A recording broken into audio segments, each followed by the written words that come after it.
acompañarnos hoy. Hoy tenemos la suerte de contar con Juan Manuel Álamo, que para muchos, como sois de Leganés, le conocéis sobradamente, pero para el resto le presento un poco. Él tiene una amplia trayectoria en los medios de comunicación y sobre todo en el periodismo deportivo. Es licenciado por la Universidad Complutense de Madrid en periodismo y su vida profesional ha estado en varias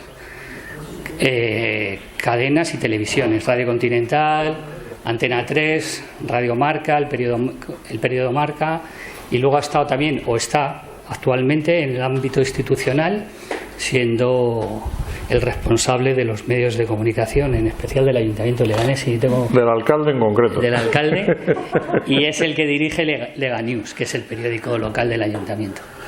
Y dicho esto, sin más dilación, pues Juanma, yo, con su permiso,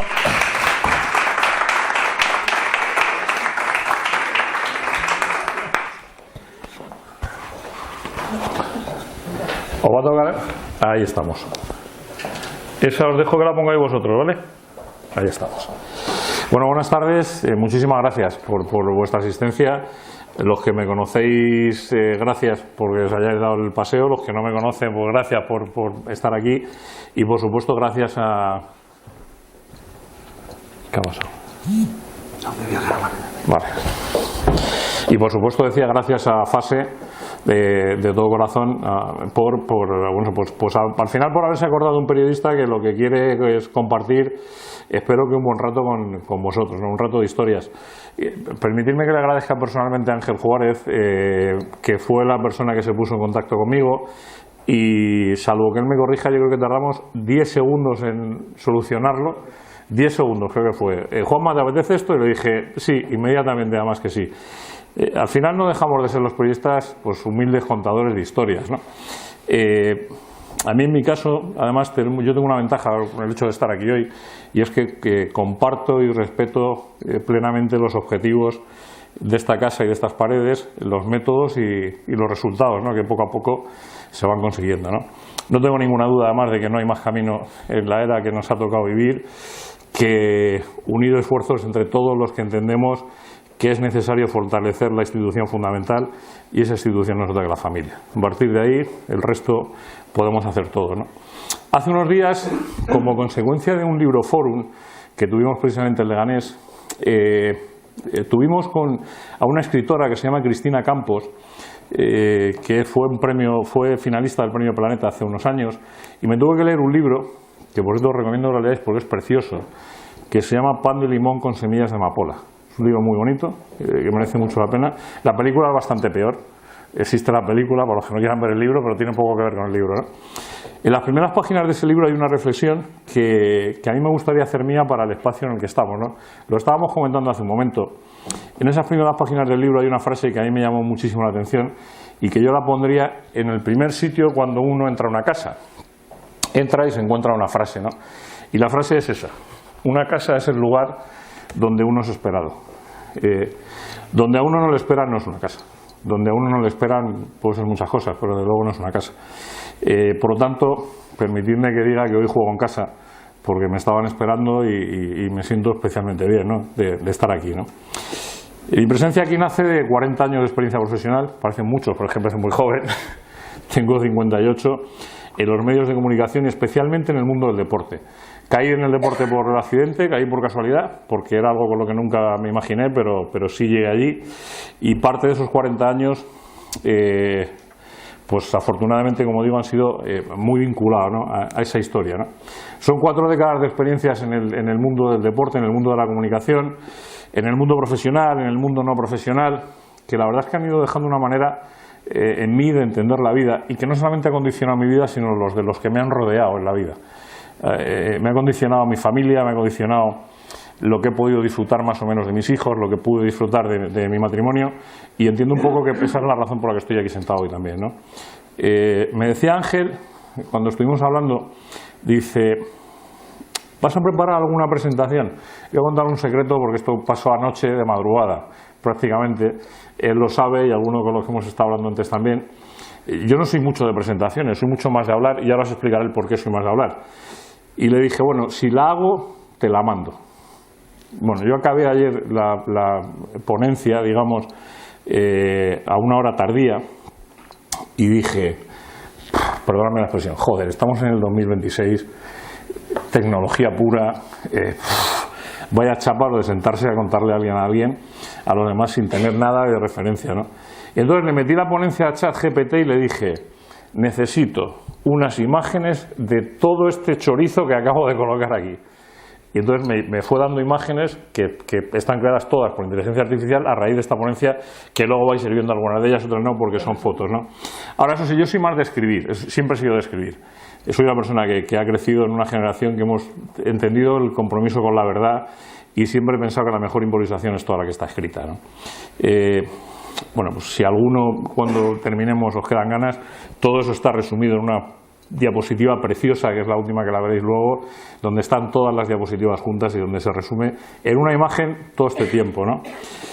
Todas las imágenes tienen una historia curiosa, pero el por qué no había imágenes y no había una presentación es porque cuando yo estudié periodismo, cuando yo empecé a estudiar la carrera, las aulas de las universidades eran bastante más grandes que hoy y había bastante más gente que hoy, y entonces tenías que llegar mucho antes de lo que empezaban las clases porque te podías quedar hasta de pie. Hoy es inimaginable que alguien llegue a una facultad y se quede de pie. Bueno, pues en la Facultad de Ciencias de la Información, en la Complutense, si llegabas tarde te quedabas de pie. Y allí resulta que tuvimos la suerte de tener bastantes profesores de los que dejan huella, ¿no? Yo creo que todos los que hayamos pasado por algún aula, algún profesor siempre nos ha dejado huella, ¿no? Yo tuve allí un profesor que era historiador, Carlos Seco Serrano, don Carlos Seco Serrano, que falleció en pleno COVID, con 97 años, y las historias, sus clases de historia de España eran conferencias. Yo las grababa, estaba prohibido. La facultad estaba prohibido grabar las clases, entonces no había móviles, tenías que ir con una grabadora. Y entonces, grabarle las clases. Aquel hombre jamás le vi sacar un papel. Nunca le vi sacar un papel del maletín. Llegaba allí, se ponía de pie en su mesa, abría el maletín, se ponía el maletín delante y entonces él iba modulando la voz. Cuanto más ruido había, su voz era más baja, cuanto menos ruido había, su voz era más alta. Entonces yo creo que muchos aprendimos aquella lección, ¿no? Los que luego hemos tenido la suerte de pasar por aulas, dar alguna clase, llevar algún máster, pues nos hizo... ahí por lo menos me hizo pensar que por mucha tecnología que haya, la comunicación verbal siempre va a ser el hecho fundamental para que se eviten los malos entendidos, siempre. Lo del WhatsApp no tiene tono, Instagram no tiene tono, entonces la comunicación verbal es lo que más nos va a ayudar precisamente a sostener pues una de las razones por las que estamos aquí, ¿no? Que es precisamente la familia. Y en el deporte también. Imaginaos que de pronto en el deporte desapareciera esa comunicación verbal, ¿no? Bueno, vamos a poner el deporte encima de la mesa con la frase. Ángel me propuso 3 titulares de cómo podíamos llamar a este ratito y a mí hubo uno que me encantó y le dije, ese Ángel, o sea, no le des más vueltas, el vestuario de la vida. Es que me pareció precioso, o sea, me pareció que es una frase tan bonita, que tiene tantísimo contenido por detrás, que dije, mira, vamos para adelante con ello. En ese momento no estaba demasiado programada la visita de su santidad, yo creo que ya se sabía algo de él, se sabía que iba a estar, pero no teníamos claro todo lo que iba a pasar, ¿no? Entiendo que ninguno de los que estáis aquí habéis estado ajenos a esa visita del Papa, a esa marcha hoy desde Tenerife. Ha habido una cantidad de recepciones, de discursos, de recibimientos, de homilías, de frases, de imágenes. Nos ha dejado muchísimas. Yo os recomendaría, a título personal, que el discurso del Congreso lo descarguéis en vídeo y en texto y lo guardéis siempre. O sea, es como la encíclica resumida en 30 minutos, o sea, en su boca, ¿no? Es maravilloso, de verdad. Bueno, pues el miércoles pasado, hoy es viernes, hace 2 días, a las 6:02 de la tarde, no se le ocurre otra cosa, a la cuenta de Pontifex, que colgaron un tuit. Y dije, se acaba de cargar la conferencia de un plumazo el Papa. Se la ha cargado, o sea, ya no tiene sentido la conferencia del viernes. Porque es que cualquier cosa que yo pudiese decir iba a ser peor. Cualquier cosa que pudiese decir no iba a tener nada que ver con... Era inmejorable lo que dijo. Cuelga un tuit que dice lo siguiente. Dice, mañana comenzará el Mundial y muchos estarán atentos a los partidos. El fútbol nos recuerda algo que no debemos olvidar. La vida no es una carrera. para lucirse en solitario, sino un camino que aprendemos a recorrer juntos.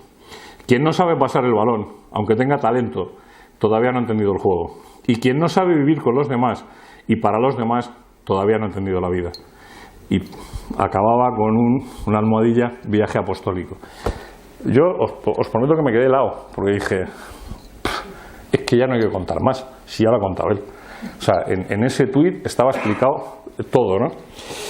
Cuando yo estaba anoche dándole forma, ayer durante toda la tarde de ayer, dándole forma a esta ponencia, se me ocurrió mirar cómo iba eso de datos. Nosotros somos la época de los datos, ¿no? Había superado el 1.000.000 de visualizaciones el tuit, 29.000 retweets, 130.000 me gustas, lo habían guardado 6.000 personas y había generado más de 1.000 comentarios. Yo me quedé impresionado, o sea, me impresionó muchísimo lo que pasó en el Bernabéu el lunes, sin estar, no voy a contar por qué pasó con mi entrada, pero sin estar, algunos de los que estuvisteis allí, fue absolutamente emocionante lo que vivisteis. Pues claro, yo me quedé un poco, decía, bueno, ahora sí añado que soy rojiblanco, muy cercano al rojiblanquismo, y la verdad es que casi todas las respuestas que aparecían al tuit del Papa aparecían memes del Papa echándole la bronca a Mbappé. Es como si el tuit hubiese estado dirigido a Mbappé. Yo, sinceramente, me parece que había muchísimo más, ¿no? Es verdad que pensé de pronto cuando vi el tuit, dije, joder, me ha venido a ver Dios. Y alguien de cercano dijo, pues nunca mejor dicho, ¿eh? El Dios no, pero el Papa sí, ¿no? Porque claro, a alguien sí le puede ocurrir mejor comparación de un deporte como el fútbol con la propia vida. Y yo en ese momento me planteaba y decía, joder, ¿de qué vestuario habrá sacado León XIV semejante maravilla de frase, de verdad? El fútbol nos recuerda algo. La vida no es una carrera para lucirse en solitario, sino un camino que aprendemos a recorrer juntos. Y aquí es el momento por donde entra efectivamente de lo que yo venía a hablar, ¿no?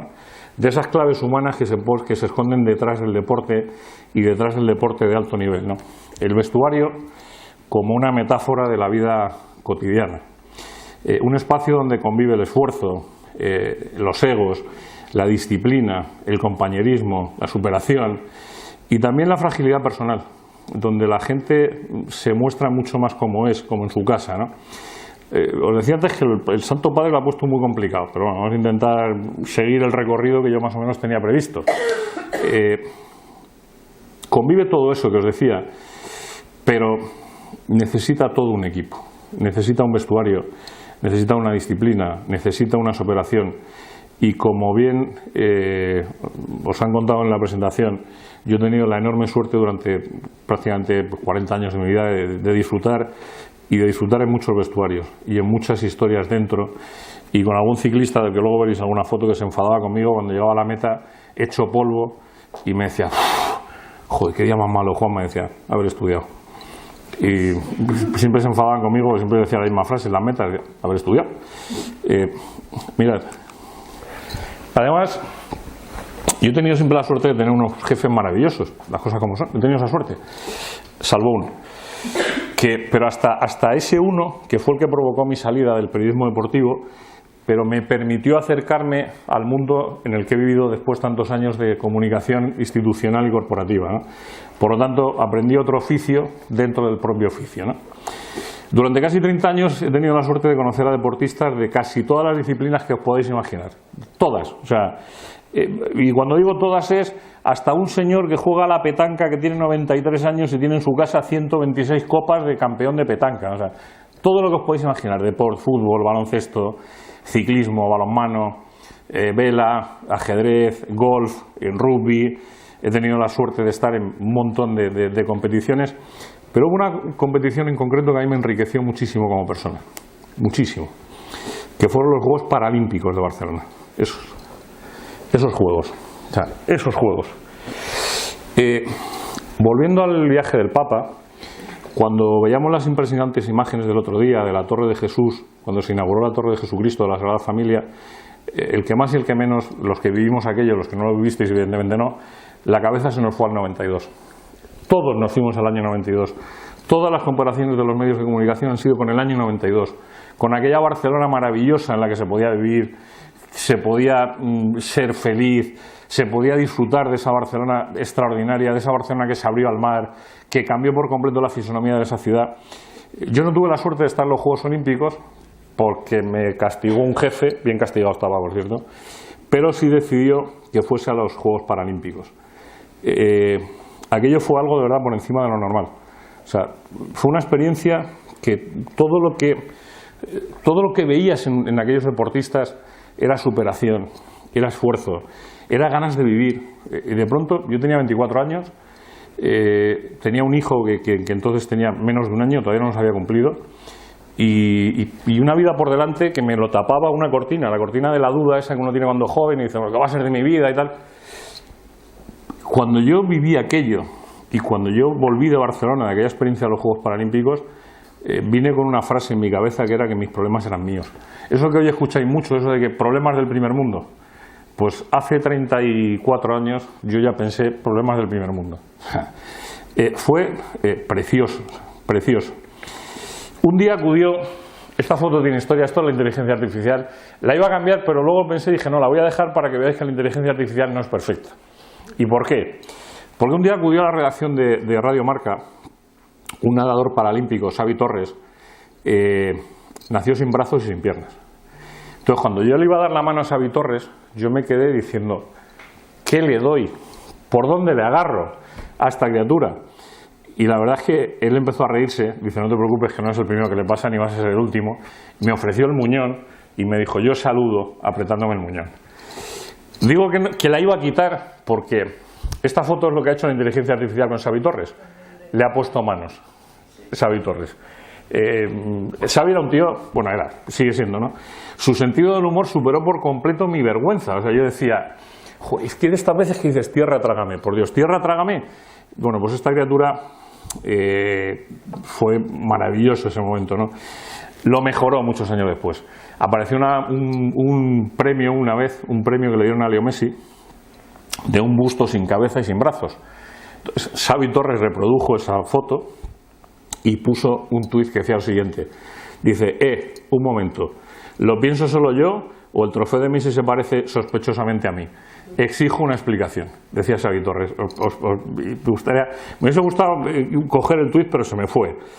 Yo creo que a los deportistas además hay dos cosas que tienen que trabajar, que se parecen mucho a los políticos, y de todos los políticos que yo he conocido en mi vida, solo he conocido a a dos, que tengan el don de la empatía y de la simpatía. A los deportistas les pasa mucho, o tienen una cosa o tienen la otra, pero ser empáticos y simpáticos es muy complicado. Porque ¿cuántas veces ha torcido un gesto un deportista? ¿Cuántas veces habéis visto?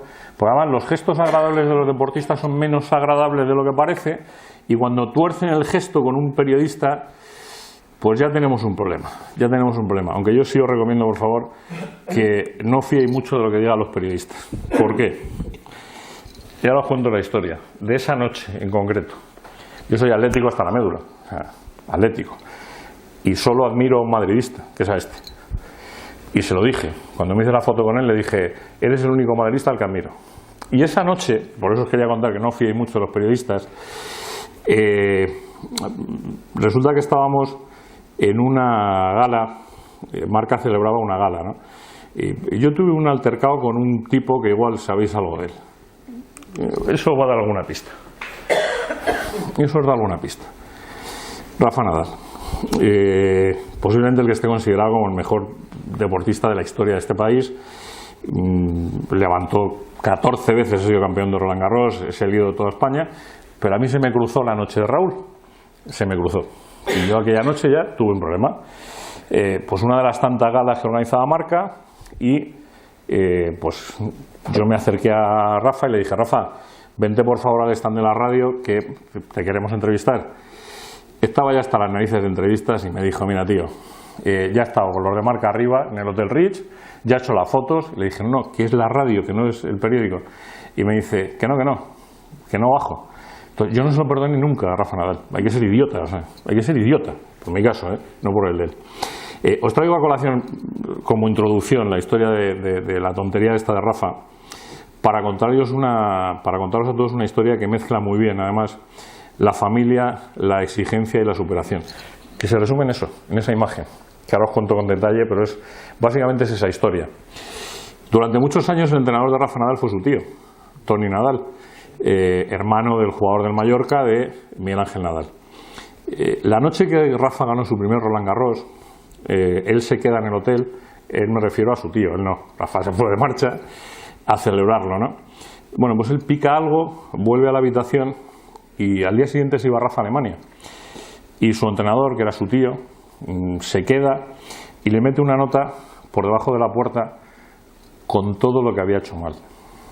Esa primera noche, primero Roland Garros, y resulta que tu entrenador te coloca una nota por debajo de la puerta y te dice: si haces lo mismo, no vas a volver a ganar. Hoy hemos tenido mucha suerte, porque creo que tu rival jugó mejor que tú, pero has sido capaz de derrotarle. La última frase marca la carrera de Rafa para siempre.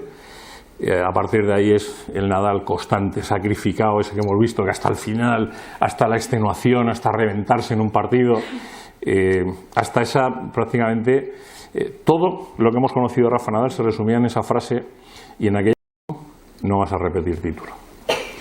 Vosotros imaginaos cuando llegó Rafa Nadal al hotel por la mañana, cuando llegara por la mañana, y se encuentra: vengo de ganar mi primer Roland Garros y mi entrenador me acaba de pegar un rapapolvo, pero vamos, que me he quedado tieso, ¿no? Pues la historia continuó. Yo, hasta ahí la historia a mí me parecía preciosa, digo, pues la tengo que contar, pero la historia sigue, ¿no? Toni Nadal, que quería reforzar todavía más ese mensaje, le dice a su pupilo, olvida que es su sobrino, y coge a su pupilo, al que entrena, y le enseña dos listas. En una lista estaban Carles Moyà, Juan Carlos Ferrero y Carlos Costa. Y le dice: mira, esta lista son los que solo han ganado una vez Roland Garros. Solo una vez. Y le pregunta si estás dispuesto a aparcar todo el ego, y centrarte en disciplina, superación, esfuerzo. Hay otra lista. Y en esa lista estaban Björn Borg, estaba Gustavo Kuerten, estaba Mats Wilander.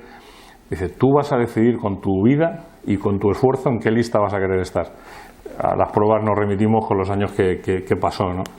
La intención que tenía en este caso Toni era precisamente que el desafío de verdad no era ganar un Roland Garros. El desafío de verdad era, después de haber ganado un Roland Garros, cuántas veces más se podía ganar Roland Garros. Y la verdad es que lo hizo a la perfección, no lo pudo hacer mejor, ¿no? Por eso, esa es una seña un poco de identidad de que el paso del tiempo siempre ha vinculado a los deportistas con más éxito con algo distinto: el entrenamiento, el esfuerzo, el sacrificio.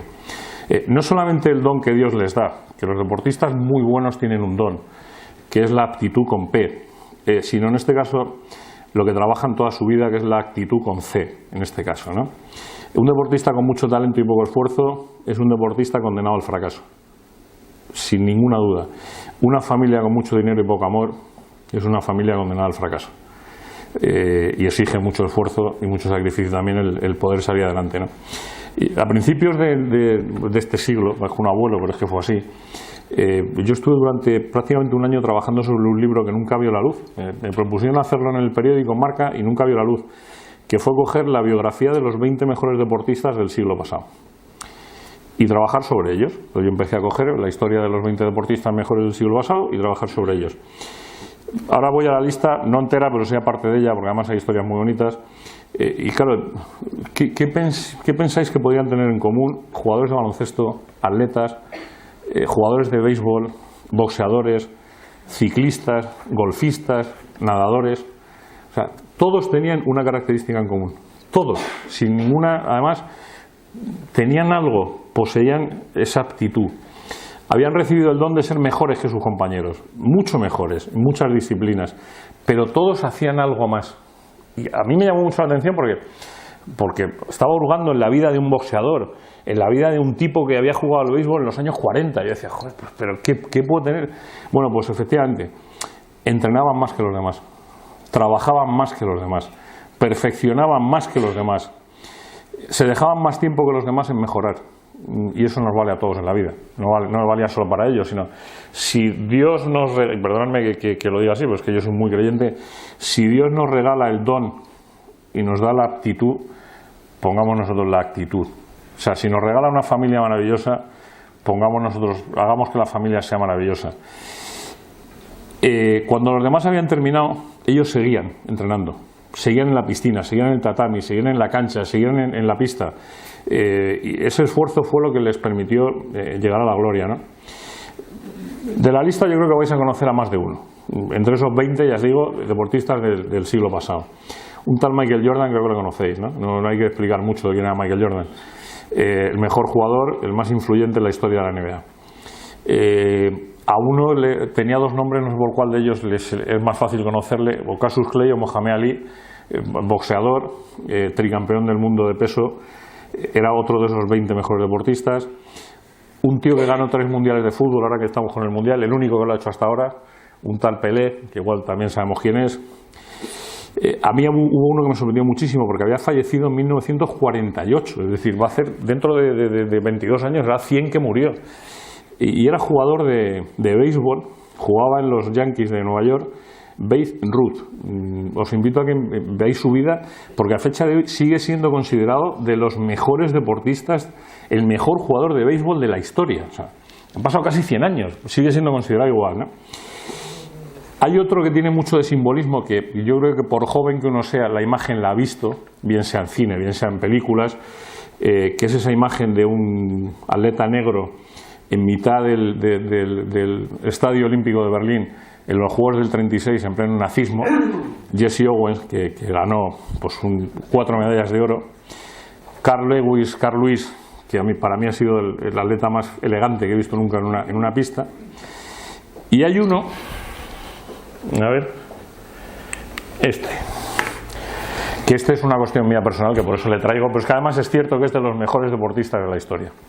Este es muy especial para mí, sigue vivo, este sigue vivo, tiene, perdonadme, 86 años, es golfista. Yo tuve la suerte de verle jugar en directo en un campo de golf en Escocia, en Murfield. Yo no he jugado al golf en mi vida y adoro el golf. No he jugado nunca en mi vida al golf, nunca he cogido un palo, ni siquiera en un minigolf, porque me parece un insulto lo de los minigolf, pero adoro ese deporte, o sea, lo adoro. Y he tenido la suerte de ver muchas competiciones de golf en directo, y una de ellas fue un Open británico en Escocia, en Murfield, donde siempre he dicho que una de las 2 cosas más grandes que me han pasado en la vida ha sido ver jugar a Jack Nicklaus. O sea, os lo pongo un poco en valor porque sepáis un poco quién es, ¿no? Es el tío que más majors ha ganado, más Grand Slam trasladado al tenis. El tipo de 16 majors, o sea, es el mejor golfista de la historia. Y me gustaría pararme un poco en la historia de él, ¿no? Yo me acuerdo que era un niño, o sea, yo era un niño mirando a un tío que jugaba al golf. O sea, estoy hablando de hace 33 años, y yo iba por el campo aquel de Escocia, por Murphy, persiguiendo a Jack Nicklaus. O sea, hoy lo pienso y yo estaba loco. O sea, ¿qué demonios hacía un tío de Leganés persiguiendo a un golfista en un campo en Escocia? Pues, bueno, pues el caso es que fue así, ¿no? Le llamaban el oso dorado, y este es de esos ejemplos del vestuario de la vida que, como la historia de Tony Nadal, a mí me parece algo precioso, ¿no? Si alguna vez vais a Miami o habéis estado, hay un hospital que se llama el Nicklaus Children's Hospital, el hospital de niños Nicklaus. El nombre es tanto por él como por su mujer. Desde el año 2015 le pusieron el nombre al hospital. Su mujer se llama Bárbara, y el día que le pusieron el nombre, la frase literal que dijeron los dos fue: estamos orgullosos e increíblemente honrados por la decisión de ponerle nuestro apellido al hospital. Para nosotros no hay mayor vocación que ayudar a los niños que necesitan atención médica, esperanza y sanación. Ellos dieron un ejemplo de familia, y todo tenía un origen. Se convirtieron en promotores de toda la vida del bienestar de los niños por todos sitios, pero ellos vivieron su propio momento de temor, porque fue cuando con 11 meses su hija, Nan, empezó a tener problemas para respirar. Se atragantaba, no sabían qué pasaba y se atragantaba. Y entonces llevaron a Nan a un hospital, que luego el que hoy lleva el nombre de Nicklaus, que era el Columbus Children's Hospital. Fijaros algo tan básico hoy, pero estamos hablando de hace muchísimos años, ¿eh? Con un broncoscopio descubrieron que se había inhalado crayón azul. Se desintegró en trocitos y le provocó una neumonía casi permanente, ¿no? Bueno, pues hasta que le salvaron la vida a su hija, pasó lo que pasó. Ellos a partir de ese momento nunca olvidaron el impacto de lo que habían vivido y empezaron a darle forma al futuro de la familia Niklaus. A partir de ahí se prometieron que si alguna vez estaban en condiciones de ayudar por los niños, que lo harían, y fijaros hasta dónde lo han hecho, que hay un hospital que lleva su nombre. O sea, hasta ese punto hemos llegado, ¿no? A mí me parece una historia preciosa de un tío adorable, pues que te deja mucha huella, que están repartidos por el mundo, ¿no? Otro de los grandes que da para estar hablando 10 días seguidos, y no precisamente bien, y no precisamente del vestuario de la vida, sino justo de todo lo contrario, es un tal Diego Maradona, en el que el diablo se apoderó de su vida y todo lo que Dios le dio en actitud, él lo tiró a la basura en actitud, en este caso, ¿no? Es maravilloso. Nos toca hablar también un poquito de... En esto convirtió la inteligencia artificial a Cruyff. O sea, en esto. Tiene que ver mucho con el fútbol y tiene que ver con la parte de liderazgo que tiene el fútbol. Con la parte del líder, ¿no? De esa gente que aparece de vez en cuando en deportes, en este caso en el fútbol, y cambian todo, cambian la historia. Di Stéfano la cambió en el Madrid, Cruyff la cambió en el Barça, hay algunos que defienden que el Cholo la cambió en el Atleti, tengo alguna duda, pero sí es posible que él haya sido el tipo que mejor ha dibujado la historia del deporte, ¿no? En esa condición de líder. Hay un libro maravilloso que los que no estabais aquí antes no habéis escuchado la historia de que hace este libro aquí hoy. Este libro se llama Aprender de los mejores. Yo os invito a que, si tenéis opción de buscarlo, que lo busquéis y lo leáis, sobre todo si alguno de vosotros está vinculado a la empresa. Es un libro maravilloso en el que la experiencia deportiva del éxito en la empresa y en el deporte, contada a través de una figura, de un personaje que ahora veréis, que es Gabriel Masfurrol, que en paz descanse, y que hizo este libro, ¿no? Yo tuve una relación personal con Gabriel bastante buena. Él fue vicepresidente del Barça en 2 etapas, pero era de esos tíos de Exa Barcelona del 92, de la que hablábamos antes, que daba gusto acercarse y aprender de él, ¿no? Este libro está dedicado por él y ha estado muchos años metido en una caja en un trastero. Y cuando yo empecé a preparar esta ponencia, sentí la necesidad de recuperarlo, de ir a buscar el libro de Masfurrol, de ir a buscar el libro de Gabriel. Ahí me lo dedicó el 25 de abril del 2008, o sea, hace unos años que está el libro firmado por él, ¿no? De hecho me lo mandó porque estuvimos hablando, le dije que lo había leído, me lo habían dejado en la radio, el libro era precioso, y entonces me puso: estimado Juan Manuel, lo prometido es deuda, gracias por tus palabras del otro día, un abrazo. O sea, en este libro se habla de muchas cosas, entre otras de liderazgo, entre otras, y la basa en 5 Cs, ¿no? Causa, que es saber por qué, lo que enciende las pasiones; cerebro, que es pensar y decidir para crear retos continuos; corazón, sentir y conectar para aprovechar esa inteligencia emocional; coraje, que elimina los límites de los desafíos y se atreve a liderar; y casa. Es curioso que un líder, la quinta condición del líder según Cruyff y según Masfurrol, sea precisamente la casa. Ese sitio al que uno llega, donde a uno le esperan, como empezaba en este tiempo, ¿no? El vestuario más importante, la casa, es donde está el equilibrio, ¿no? Cruyff le explicó a Masfurrol, y le explica en ese libro, que el líder no necesariamente debe ser el mejor, el que tenga más cualidades. Argumentaba que en el mundo del fútbol no hacía falta que el líder fuese el mejor del club, pero sí alguien que fuese capaz de convencer a los demás de lo que es más necesario en un momento puntual. Es decir, ese miembro de la familia que todos acudimos cuando tenemos algo, decimos: este me va a dar la solución. Pues ese posiblemente sea el líder, ¿no? Causa, cerebro, corazón, coraje. Yo no sé si conocéis mucha gente que tenga esa capacidad de todo eso junto, ¿eh? Es difícil, ¿eh? Ayer lo pensaba cuando veía la diapositiva esta, y cuando miraba la frase decía: uff.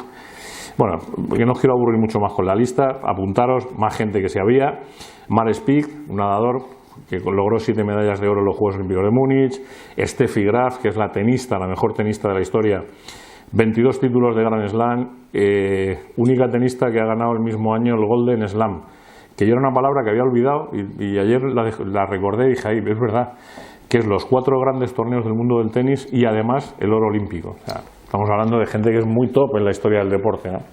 Nadia Comaneci, que fue la primera deportista en lograr un 10 en los Juegos Olímpicos, Michael Jackson, el atleta, y mi debilidad. Y ahora ya me vais a tener que aguantar hablando un poquito de ciclismo y historia de la bici. Eddy Merckx, el mejor ciclista de todos los tiempos, sin ninguna duda. Digo que es mi momento favorito porque del ciclismo hay muchas historias, además entrelazadas con cosas que no os podéis ni imaginar. Vais a ver fotos que son muy raras de ver, porque yo las tengo muy guardaditas en mi vida, pero sí he tenido esa ocasión de vivir, como decía, mucho vestuario de la vida, ¿no? He tenido la suerte de contar mucho ciclismo en periódico, en radio, en televisión, Vueltas a España, Giros de Italia, Tour de Francia. Bueno, a mi hijo le ha costado encontrarme. Yo en esa foto estoy. En esa foto estoy. Os decía antes que lo de Verana y Klaus, jugar en directo fue una de mis dos grandes momentos como profesional del periodismo. El otro fue escuchar el himno de España en los Campos Elíseos en Francia. O sea, cuando este señor ganó el Tour de Francia de ese año y estar en Francia en mitad de los Campos Elíseos y empezar a escuchar el himno de España, esa satisfacción que regala esta profesión es muy difícil de equilibrar, ¿eh? Y ahí sí hay muchas cosas que hablar, de generosidad, de amistad, de compromiso, que tienen que ver con Alberto Contador y tiene que ver precisamente con su vestuario, ¿no? Bueno, ¿me habéis encontrado o no?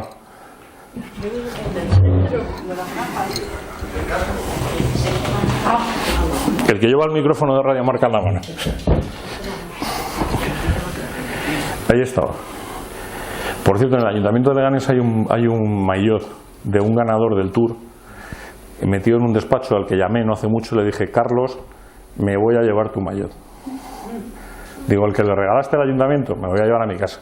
Y me dijo: no estará mejor en manos que donde está. Digo, porque está en un despacho ahí, muerto de la risa. Bueno, hace muchos años, en un estudio de Radio Marca, coincidimos varias personas, de las cuales dos eran famosos, una lo fue después y uno, que sigo siendo yo, que no he sido nadie. Ahí estaba Sara Carbonero, que supongo que sabéis quién es, estaba Sergio Ramos y estaba David Bisbal. Yo de pronto me vi en medio de aquella foto, por paisanaje, yo soy almeriense, y entonces por paisanaje me vi allí apañado entre ellos dos. David ya llenaba plazas de toros, llenaba pabellones, y cuando estaba en el estudio reveló muchas cosas vinculadas al deporte, que a mí me llamaron mucho la atención. Una de ellas, que era un enamorado del ciclismo, enamorado. Bueno, tan enamorado como yo le gestioné que le regalaran 2 bicis, cada una de 6.000 pavos, y os cuento la historia, que no la tenía ni apuntada, pero la voy a contar porque es de hasta dónde se puede ser cretino en una empresa. Resulta que me llama su hermano, que ahora os contaré un poco la historia de José María, y bueno, os cuento la historia y luego voy a esta, porque si no es más difícil de entender. Él cuenta que su padre, no sé si se ha hecho muy viral el vídeo del padre, el último momento de la vida del padre, ya con Alzheimer, cuando él le dice: si soy David, si no sé qué, si hablan del boxeo, hablan de cuando el padre era boxeador, y le dice el padre: pues si tú eres Pepe Bisbal, bueno, eso dice él, ¿no? Entonces él comenta en aquella entrevista que a él le hubiese encantado tener las crónicas de su padre como campeón de España de boxeo. Yo me quedé con la copla, no dije nada, y a los 2 días me fui a hablar con el jefe de documentación de Marca y le digo: oye, digo, Juan Antonio, si yo te doy las fechas de los combates, tú me sacas las crónicas, sean del año que sean, y me dijo: tráemelas. Total, que conseguimos las crónicas de Pepe Bisbal. Yo llamé al manager de David y le dije: Domingo, tengo las crónicas que David quiere guardar de su padre. No me jodas, tal. Le vas a hacer un regalo de la leche y tal. Digo: no, yo te las doy a ti, tú se las das, yo no quiero saber nada. Y me llama a los 2 días el manager y me dice: ¿qué tienes que hacer el viernes? Digo: pues trabajar, que voy a tener que hacer. Dice: bueno, pues te vas a este hotel, en la Avenida América, y esperas allí a una chica que va a ir a buscarte. Pues vale, pues llego al hotel, pero allí, y me aparece una chica. ¿Eres Juanma? Sí. Vente para arriba. Y de pronto me dejan en un hall de una suite. Y yo estaba mirando allí y decía: esto tiene una cámara oculta por algún lado, esto no es normal. Bueno, aparecen David y su hermano, José María. Yo flipaba, o sea, yo de pronto me quedé a cuadros, o sea, estaba flipando allí con los dos, ¿no? Yo decía: ¿qué demonios hago yo aquí? ¿Qué demonios tiene esto que ver con Contador? Más de lo que parece, ya lo vais a ver. Y ahí nace una relación maravillosa con la familia Bisbal, maravillosa. Ayer estuve hablando con su hermano José María, pobrecito mío, a consecuencia de una punción lumbar se ha quedado parapléjico, está bastante fastidiadillo de las piernas, todos los dolores se le reflejan en la planta de los pies, neurológicamente está desesperado, se ha desesperado. Y bueno, el caso es que yo en ese momento de mi vida, después de hacer varias vueltas a España, ya me había ganado un cierto respeto por parte de la organización de la Vuelta a España. Entonces me dicen, oye, ¿tú serías capaz de traer a Bisbal a la Vuelta? Que le gusta mucho el ciclismo, que no sé qué. ¿Cuándo le quieres? En la etapa reina, en Asturias. Llamo a su hermano y le digo, oye, que os invitan a la Vuelta. Y me dice su hermano, bueno, espérate, si vas tú, yo no voy.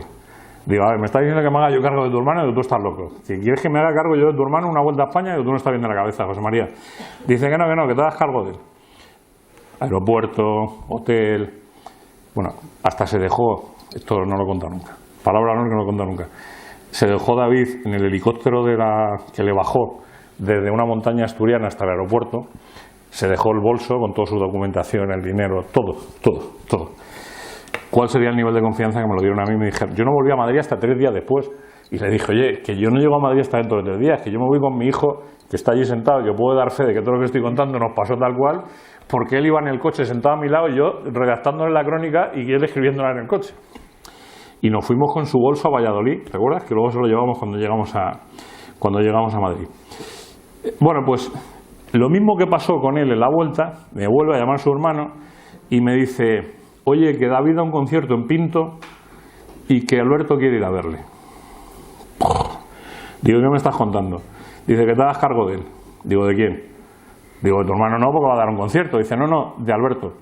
Digo, mira, tío, cada vez me lo ponéis más complicado, ¿eh? O sea, cada vez me lo ponéis más difícil. Apaña las entradas de Contador, apaña con la policía local de Pinto dónde iba a aparcar Contador, dónde iba a aparcar su hermana, dónde iba a aparcar su hermano, dónde iba a aparcar la madre. Bueno, aquello fue un circo, o sea, un circo. Y de pronto sale la foto de mi vida, que es la foto de mi vida, profesionalmente hablando. Es el camerino de David Bisbal en la Plaza de Toros de Pinto con Alberto Contador. Eso fue de volverse loco, ¿no? O sea, yo de pronto miraba así para los lados y decía, este tío gana un Tour de Francia, este tío es el tío más famoso de España ahora mismo, le conoce todo el mundo.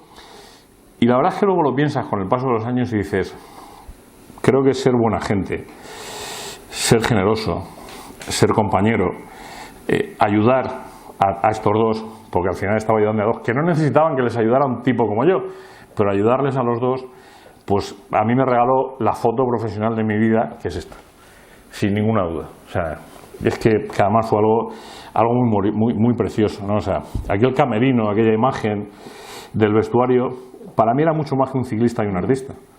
Era el reflejo de que si en una profesión, sea la que sea, en mi caso la de periodista, acercado en este caso al deporte, la ejerces con honradez, te regala cosas de estas. Y no te hace falta pegar gritos, y no te hace falta decir muchas cosas, ¿no? Y yo durante todos los años que ejercí el periodismo deportivo en activo, nunca olvidé de una cosa, y es que con todo lo que trabajé eran personas que tenían vida, que tenían familia, que tenían padres, que como Alberto tenían un hermano que había nacido con una deficiencia intelectual. Gente que decías que en el momento que les alejas de la fama, porque les llega de rebote, al final, siguen siendo personas anónimas. Todo lo que les rodeaba a ellos eran personas anónimas. Es que yo de verdad en ese sentido me siento especialmente bien por cómo lo viví, ¿no? Hay otra historia muy bonita vinculada al ciclismo que también os quiero contar, de compañerismo y de agradecimiento y de amistad, que me parece muy importante. Es menos bonita que esta, pero es muy importante. El otro día, volviendo al Papa León, cuando estuvo en el penal de San Esteve de Sesrovires en Barcelona, dijo una frase que yo creo que debería colgarse en todos los vestuarios de cualquier disciplina deportiva del mundo. Recordad que los errores de la vida no determinan la identidad de una persona. Eso se lo estaba diciendo a reclusos. O sea, esa frase se la estaba diciendo a gente que ha podido cometer disparates. O sea, Yo cogí esa frase para traeros la historia que os traigo ahora. Hace unos 20 años, más o menos, por estas fechas además, en este país se llevó a cabo una operación de la Guardia Civil contra el dopaje que terminó con 2 amigos míos en la cárcel. Algunas horas, gracias a Dios, pasaron solo algunas horas. Que eran el director deportivo de la ONCE, Manolo Saiz, y el director deportivo de Kelme, Vicente Belda, el pequeñín ese que está ahí a mi lado. Yo, desde entonces, yo hice una promesa a los dos y dije que cada vez que yo llegara a un medio de comunicación, lo primero que haría siempre sería entrevistarles. Lo cumplí. La última que lo hice fue en Decisión Radio, hace 5 años, cuando arrancó Decisión Radio, que le estuve, a Manolo lo entrevisté y a Vicente le tuve de comentarista. Seguro que algo se hizo mal, porque es muy difícil que puedas dormir en la cárcel sin hacer algo mal, pero hubo muy pocos periodistas en este país que tuvieran el valor de contar lo que pasó de verdad. Yo lo conté entonces, me pasó factura y lo voy a volver a contar ahora. Y ahora ya sé que no me va a pasar factura. Los dos compartían ideario político, los dos eran de derechas, era el segundo año del gobierno de Zapatero y el relato que dejó aquella Operación Puerto es que el ciclismo era poco menos que un deporte de drogadictos, que todo el mundo se dopaba, que todo el mundo iba hasta aquí, etcétera, etcétera. Y que Manolo y Vicente eran 2 de los instigadores de aquel dopaje. Ninguno de los dos eran santos, no tengo ninguna duda. Tampoco eran unos canallas. La verdad, lo que pasó, yo creo que hoy os sonaría absolutamente normal. La historia de lo que pasó, lo cuento hoy, ¿no? Os voy a hacer spoiler. La investigación quedó en nada, nadie pagó absolutamente por nada. El relato acabó con la carrera profesional de 2 personas que eran incómodos al socialismo de Zapatero, los 2. El Congreso, entonces, con Zapatero en la presidencia del gobierno, estaba tramitando un texto legislativo contra el dopaje. Habían empezado a tramitar un texto legislativo contra el dopaje. Meses antes de esa Operación Puerto, una persona que os sonará de algo tomó el mando de la cartera de Interior el 11 de abril. Es importante lo del 11 de abril. Alfredo Pérez Rubalcaba. Sonará de algo este hombre. Bueno, pues esa tramitación legislativa que os estaba contando, él sumó y no le daba. O sea, los nacionalistas iban a votar en contra de aquella ley, con lo cual esa ley no salía. Esa ley del dopaje no salía. A mí me consta que preguntó y dijo: ¿tenemos algo? Y alguien le dijo: pues sí, tenemos algo. Y ahora vosotros pensad por un momento, sí, llenando los telediarios de bolsas de sangre, de guardias civiles abriendo frigoríficos, de Manolo Saiz camino de la cárcel, que era un personaje en ese momento, Vicente Belda camino de la cárcel. ¿Alguien tendría el valor en el Congreso de votar que no a la tramitación de esa ley? O sea, construyeron el relato perfecto. O sea, el relato perfecto desde el punto de vista político. Se cargaron a 2 personas para el resto de su vida. Pero les daba exactamente igual. En unas horas, en mitad de una investigación, de la que, insisto, años después todo el mundo quedó absuelto. O sea, nadie fue condenado en España por la Operación Puerto. Los periódicos de todo el mundo se llenaron de la foto famosa de las bolsas de sangre, de la Guardia Civil abriendo el frigorífico y las bolsas de sangre, ¿no? Bueno, pues se construyeron 2 relatos, uno paralelo a la legalidad, condicionó el voto de aquella ley, la ley salió adelante, el ciclismo quedó tocado para muchos años y 2 amigos míos, como decía, Manolo Saiz y Vicente Belda, quedaron retirados prácticamente de la profesión. 10 años después, el 10 de junio de 2016, la Audiencia Provincial de Madrid dictó sentencia firme. Se absolvió a todos los imputados. Mucha gente no acabamos de entender cómo el instructor de aquel atestado, que era un teniente de la Guardia Civil, luego le ascendieron a comandante y luego fue nombrado director general de la Agencia Antidopaje. Abrió un atestado de una conducta que no era delito. Nadie entendía por qué se estaba haciendo aquello. Bueno, pues aquello, como me dijo Manolo Saiz, quedó una cosa para siempre: el sonido del cerrojo de la celda de la Dirección General de la Guardia Civil. Cada vez que hablas con él te lo recuerda. Dice: no te puedes imaginar lo que fue escuchar aquello. No te lo puedes imaginar. Pues yo estuve donde quise estar, al lado de Vicente y al lado de Manolo. Porque los errores de la vida, como decía el Santo Padre, no determinan la identidad de una persona. El paso de los años, las sentencias ratificaron la idea que yo siempre tuve de ellos, que fue una caza de brujas que se hizo desde el Ministerio del Interior. Por cierto, un último apunte al respecto de esto. El ministro del Interior era químico de profesión, el secretario de Estado para el Deporte era químico de profesión. Los dos habían hecho la carrera prácticamente juntos. Es decir, sabían perfectamente lo que estaban haciendo. Lo sabían de maravilla. Bueno, esto es un caso, ¿no?, de vestuario de familia, de vestuario de amigos y que se hizo para desacreditar, para hundir y para acabar con la carrera y con la vida de personas incómodas. Pero bueno, vuelvo a esto, vuelvo aquí. Vuelvo a Masfurrol y a su persona, que me parece un ejemplo. Gabriel falleció hace pocos meses, con 72 años, a consecuencia de un cáncer de colon. Bueno, hace pocos años, no, perdón, hace pocos meses, murió en diciembre. Era un maestro del optimismo, de verdad. Un tipo, bueno, hay que ser optimista para ser vicepresidente del Barça, pero en su caso además es que él era un maestro del optimismo, ¿no? Él redefinió la felicidad, o sea, es que era maravilloso estar con él, o sea, de estas personas que tenía un aura, o sea, tenía algo él, ¿no? Llegó al punto de compartir a través de sus redes sociales. Si lo buscáis, siguen existiendo sus redes sociales, no se han borrado todavía. En su cuenta de Instagram, desde que le diagnosticaron el cáncer, fue contando cómo evolucionaba ese cáncer. Pero lo contaba en la playa, o sea, vengo a la playa a bañarme, vengo a no sé qué, estoy con tal. La cuenta de Instagram se llama Mi Cáncer, Mi Kriptonita y Yo. O sea, es maravilloso. Para él la familia era el pilar de su vida, por eso le traigo aquí. Porque es un ejemplo de familia. Gabriel fue un ejemplo de familia.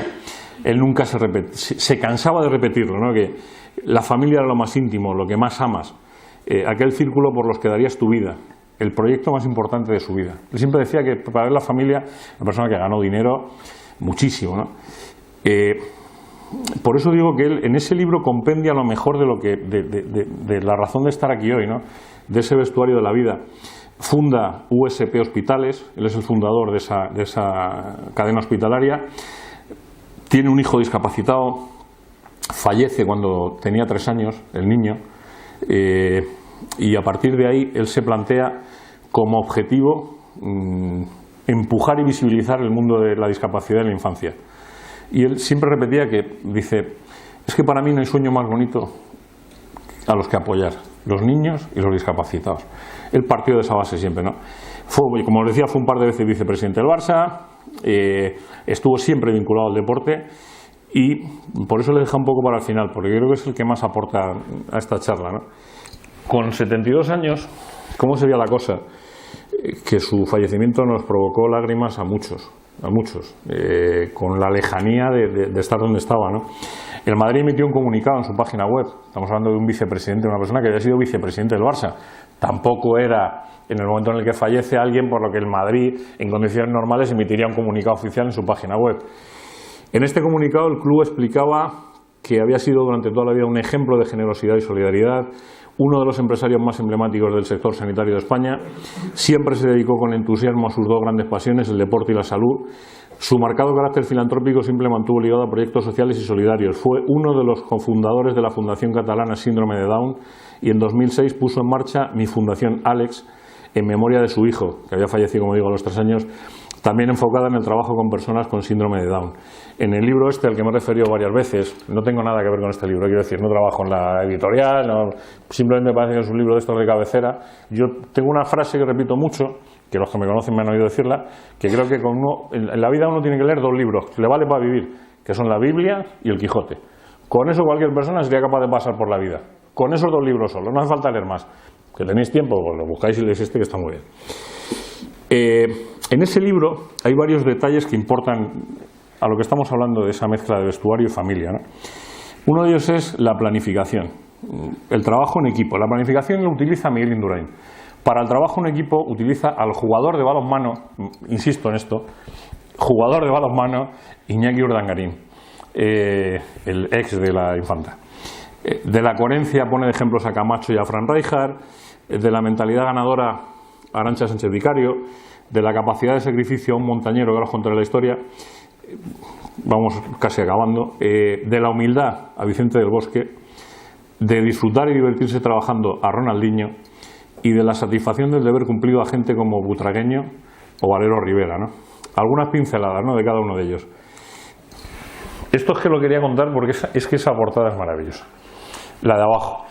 Miguel Indurain es posiblemente, eso que pone oro en París, fue la peor portada de la historia del periodismo mundial. Y por eso está ahí. Ahí debería estar Indurain. Debería estar Indurain. Es el primer Tour que ganó Indurain. Pues lo lógico sería pensar que estuviese Indurain, que está debajo. Bien, hasta ahí sería todo normal. Pues fue un despropósito absoluto. Ese fue el día que empezaron los Juegos Olímpicos de Barcelona. Es decir, el día más importante del deporte en la historia de este país estaba en Barcelona. Pero el entonces director de Marca, que en paz descanse, falleció no hace mucho, Luis Infante, al que adorábamos todos, porque aprendimos mucho de él, no veía claro lo de los Juegos de Barcelona. Él le daba el tufillo de que había algo político y dijo, pues abrimos con Indurain. Y entonces le intentábamos explicar, Luis, por favor, o sea, nos van a matar. O sea, va a haber francotiradores en todo el mundo, o sea, apuntando a Marca. No puede ser, no nos podemos permitir eso. ¿Qué abrimos con Indurain? Oro en París. Y si veis alrededor pone la mejor guía de los Juegos, no se ve entero, pues ya os lo digo yo, la mejor guía para seguir los Juegos Olímpicos. Al día siguiente había francotiradores en Barcelona buscando a los periodistas de Marca que cómo demonios habíamos hecho semejante barbaridad. Pues ahí la tenéis. Os traía lo de Indurain porque hay una anécdota muy bonita que yo comparto con él. La primera Vuelta a España que yo hago para el diario Marca es en el año 92. Miguel es el año que gana el primer Tour y estaba predestinado a ganar esa vuelta. O sea, predestinado. Pero claro, uno planifica, pero las cosas muchas veces no salen como uno quiera. La ganó Melchor Mauri, nevó muchísimo en abril ese año y entonces se suspendieron las etapas de Pirineos, se suspendió la etapa reina. No se podía pasar por los Pirineos. Estaba todo nevado, no se podía pasar. Pero ahí me dejó una de las anécdotas más graciosas de mi vida. Resulta que llamo a mi casa, hablo con mi padre, digo, oye, llegamos mañana a Mallorca y tal, y me dice, pues está tu abuela en Mallorca, con un viaje del Inserso. Digo, joder, pues ya que estamos aquí, vamos a verla. Y entonces me voy al hotel a ver a mi abuela, y mi abuela estaba con una hermana suya, con mi tía Ana, bueno, mi tía abuela. Y me dice la otra señora, mi tía, dice, oye Juanma, dice, en la carrera va un mocetón, la frase que utilizó fue mocetón, un mocetón navarro que se llama Miguel. Yo me quedé helado, o sea, ¿qué demonios hace la hermana de mi abuela preguntándome a mí por Indurain? Digo, pues sí, digo, además de los que puedo ganar la carrera. Dice, anda, mira qué bien. Dice, pues te voy a contar una historia. Mi tía abuela tenía una hija que se llamaba Ana Mari, se llama, que vivía en Vitoria y estaba casada con un señor que se llama Juan Mari, un vitoriano de pro. Y Juan Mari tenía una sobrina. Bueno, pues me dice mi tía abuela, dice, pues es que el mocetón este se acaba de ennoviar con la sobrina de Juan Mari. Digo, ay Dios. Yo que conocía un poquito a Miguel, digo, este se muere de la vergüenza mañana, digo, este va a pasar por la horca caudina esta. Al día siguiente me acerco a la salida y le digo, oye Miguel, digo, tú a Juan Mari le conoces, ¿no? Blanco, o sea, le cambió el gesto, se quería morir. Y dice, ¿tú cómo sabes eso? Porque además él siempre ha sido como parece, o sea, siempre ha sido igual, ¿no?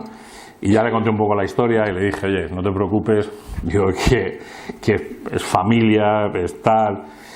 Y le dije una frase que he repetido pues a lo largo de mi vida profesional, yo qué sé las veces. Digo, mira, en esta vida, en esta profesión hay que valer más por lo que uno calla que por lo que uno cuenta. Digo, no te preocupes que no tengo ningún interés. De hecho, no se supo nada de Marisa hasta muchos meses después. O sea, yo creo que ni en el Tour, que ya eran pareja, se llegó a saber nada, ¿no? Pues es precisamente a Indurain el que utiliza más Furrón en el libro para hablar de la planificación, ¿no? Y Indurain deja una frase muy bonita que dice que aunque el ciclismo es un deporte individual, se trabaja mucho en equipo y por eso tienes que tener una buena estrategia y estar compenetrados con todo el equipo para poder llevar a cabo todo lo que te planteas. Yo creo que es la definición de la familia. Volvemos otra vez a lo mismo, es que me parece que vuelve a ser el vestuario de la vida.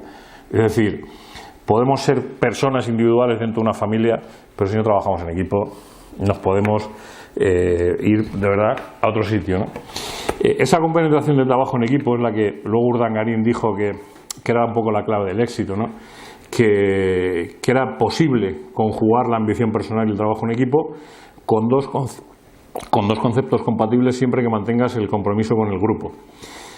Como os decía antes, buceando en esa familia del libro aparece la figura de Camacho, la figura de Rijkaard. Camacho se va a la familia a buscarle, Camacho directamente va a la familia a buscar las explicaciones del éxito. Y las explicaciones del éxito las encuentran en el principio de su vida. Y dice, los buenos principios se aprenden en la infancia. Dice, por lo menos a mí me los enseñaron en casa. Dice, éramos una familia muy humilde y por eso hemos sabido siempre valorar cosas como la coherencia con uno mismo y con los demás. Y decía, joder, pues es que es así. Luego Rijkaard lo miraba desde otro punto de vista, de fumar María le debió afectar muchos años, que la sociedad suele ser voluble, está sometida a cambios, entonces ser coherente es una virtud y con ella se transmite básicamente tranquilidad y sosiego para poder tomar las decisiones correctas en cada caso, ¿no? Bueno, pues al final son dos entrenadores, dos aplicaciones de la vida práctica de la vida, ¿no? La capacidad de sacrificio, eso que en los vestuarios se da, en la familia se da, en los amigos se da. Hay un ejemplo concreto que es el de un alpinista, ¿no? José Antonio Pujante. Yo creo que el del alpinismo es uno de los deportes en los que la cabeza llega más al límite siempre. O sea, te exiges a ti, te exiges. Bueno, pues él ascendió el Everest en el año 93 y tenía 27 puntos en la cabeza cuando subió. Decía, yo pensaba, yo no tengo mucha idea de medicina, pero algo sé de física.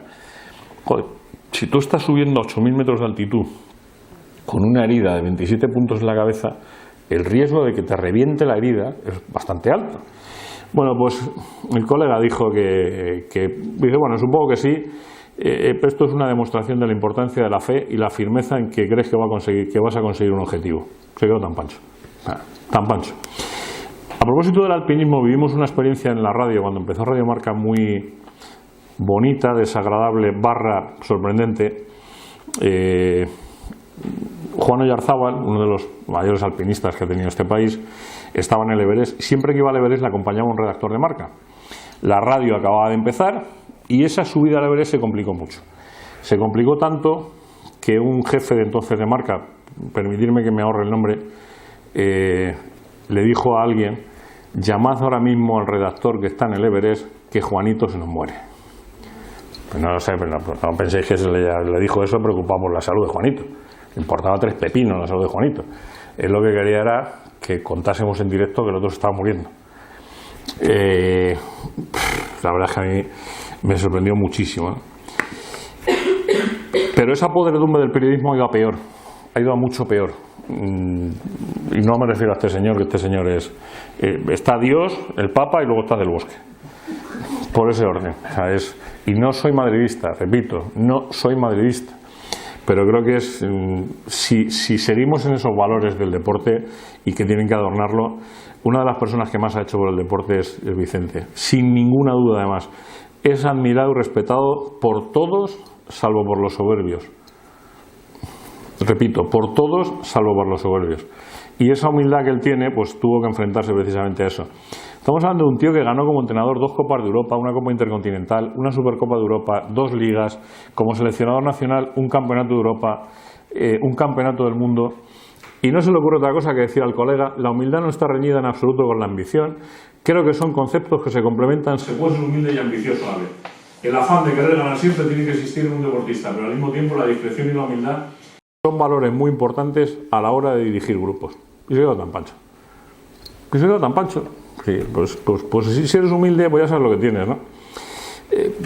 Pero es que Vicente tiene la buena costumbre siempre de llegar más lejos, ¿no?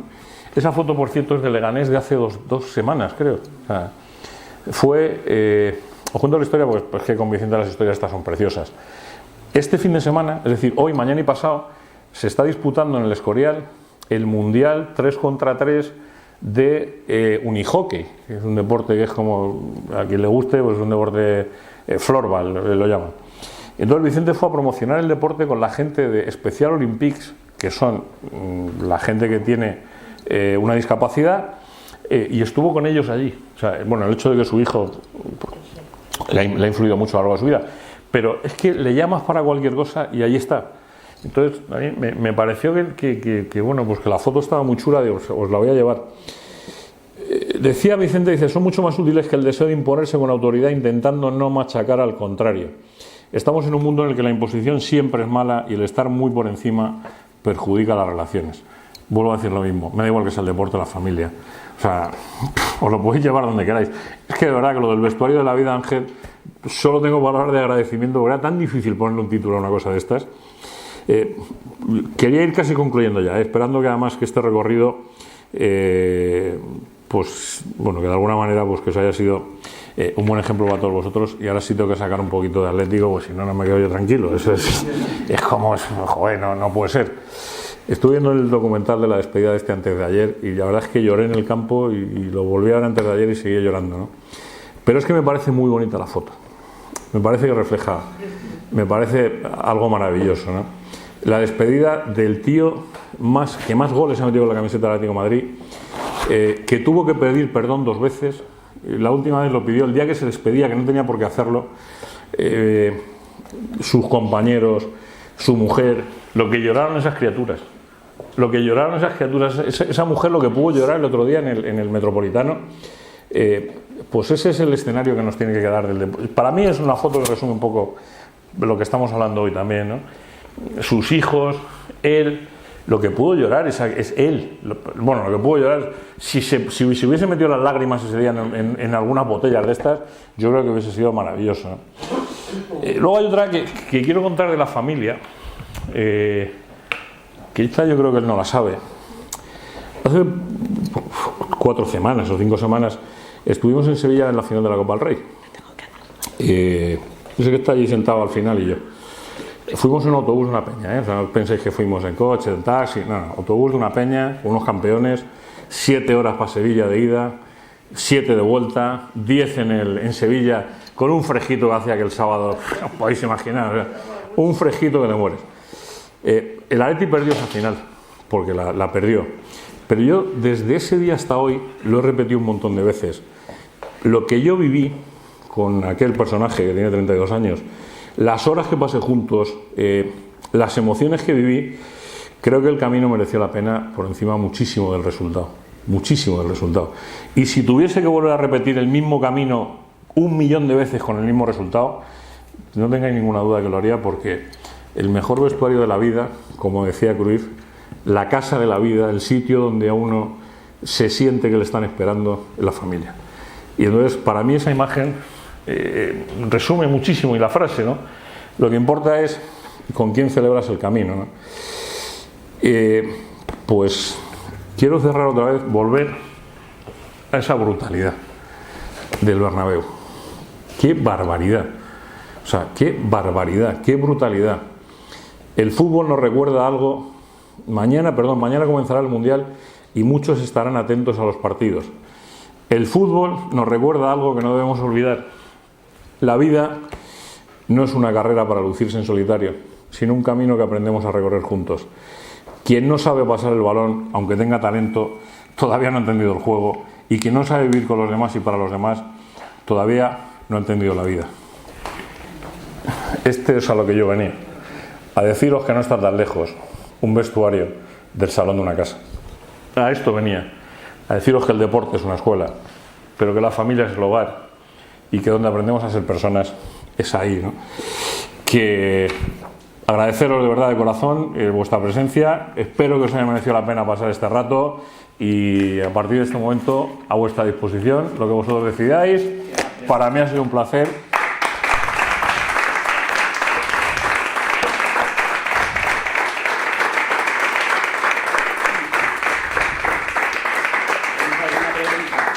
¿Alguien quiere preguntar?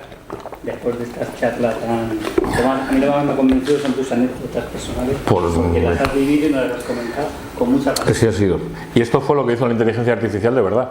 O sea, metida a la conferencia, le dije, genérame esto, y todo este rato que hemos pasado está ahí metido en una foto. Eso es una foto solo, ¿eh? O sea, está compendiado en esa foto. O sea, el nadador con brazos no me resulta adecuado. No, ni a mí, pero lo dejé precisamente porque para de alguna manera evidenciar que la inteligencia artificial ni es tan inteligencia. Y mete la pata. Y no sería que no estaba escrito y bien escrito, que no tenía brazos, que no tenía piernas, que no tenía no sé qué, pero es lo que hay. O sea, es lo que hay. No hay de qué. Un placer, de verdad. A vuestra disposición si queréis, tantos años de experiencia que... Queda estación. No. O tenéis ganas de tomar vino. Ahora a continuación... Bueno, yo quisiera tomar la palabra ya que nadie ha alzado la mano. La verdad que nos enseñaste de liderazgo, de deporte, de motivación. Me voy llena, realmente. No te conocía. Por la culpa del señor aquel de la americana gris, que es el que dijo que estuviese aquí hoy. Entonces, realmente agradecerte porque creo que es una experiencia de vida que es de mucho orgullo, ¿no?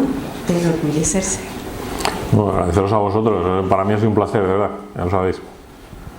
¿Alguien más que quiera? ¿Cómo pueden las experiencias pasadas de la vida ser el combustible para el futuro? Joder, menos mal que eres amigo. Lo siento, Juanma. Menos mal que eres amigo. Pues, ¿sabes lo que pasa? Que hay un momento de esta charla, que yo no sé si habías llegado tú ya o no, que yo planteo que cuando yo voy a Barcelona con un niño de 8 meses, creo que tenía Juan en ese momento, mi hijo, yo tenía una cortina de dudas. Esas experiencias lo que hace es que las cortinas te las quita. O sea, te ayuda a no tener cortinas, si me permitís la expresión, que creo que nos entendemos todos. O sea, cualquiera que tenga cortinas en su casa sabe que lo que hay detrás lo puedes ver o no. Normalmente lo ves porque es tu casa. Pues llegas a un sitio con cortinas, a veces las quitas y dices, joder, madre mía, eso es un muro lo que tengo aquí detrás. Pero no sabes lo que hay. Entonces, esas experiencias lo que hacen es que te dan esa gasolina para no tener miedo a quitar las cortinas, para no tener rencor a la hora de tomar decisiones. Y si tienes rencor tienes dos problemas, uno en el alma y otro en el estómago. Pero yo creo que a partir de ahí es algo bonito, ¿no? O sea, dices, oye, pues lo he vivido, lo he cambiado, me ha servido mucho, me ha ayudado, ya está. Es garantía de vivir. Pobre de aquel que no tenga garantía de vivir.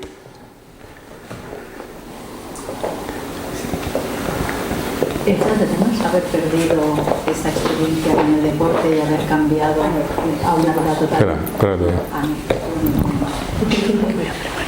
Nada, Sí, oye.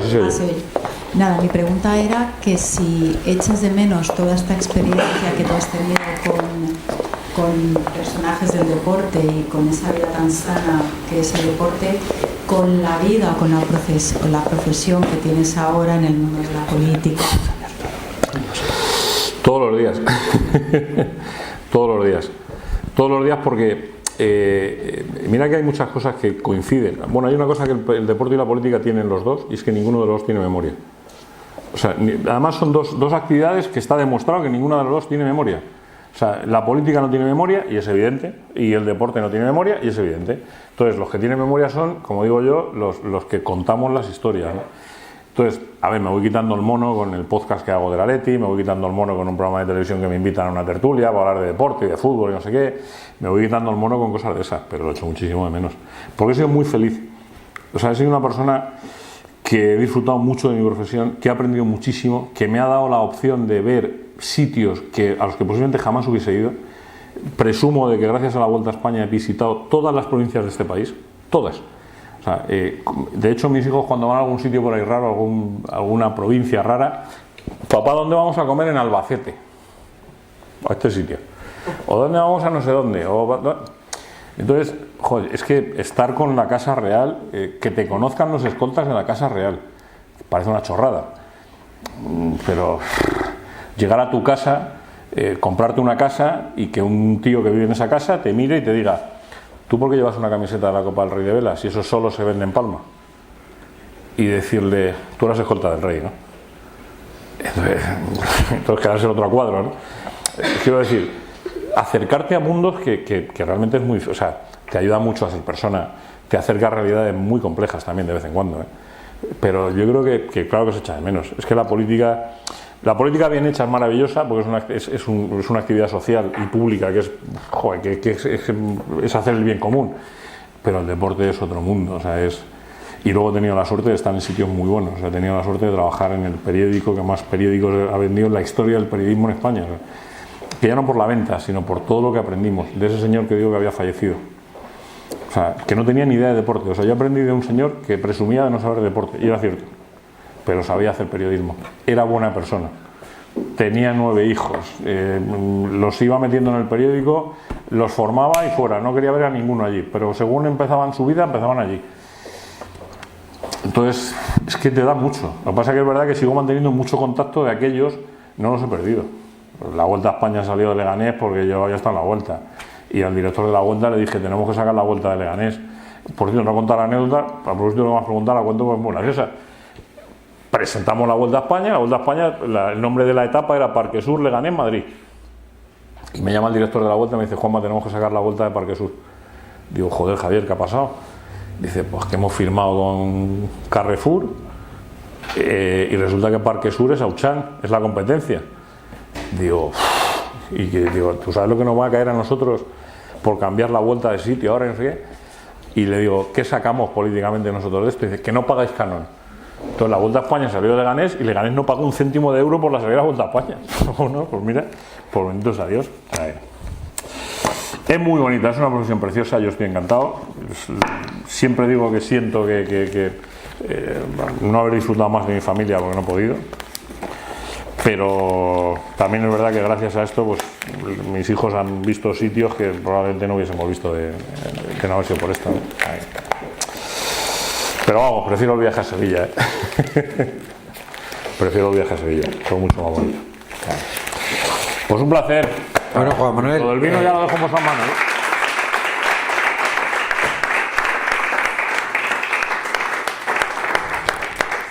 Que muchísimas gracias. Vosotros.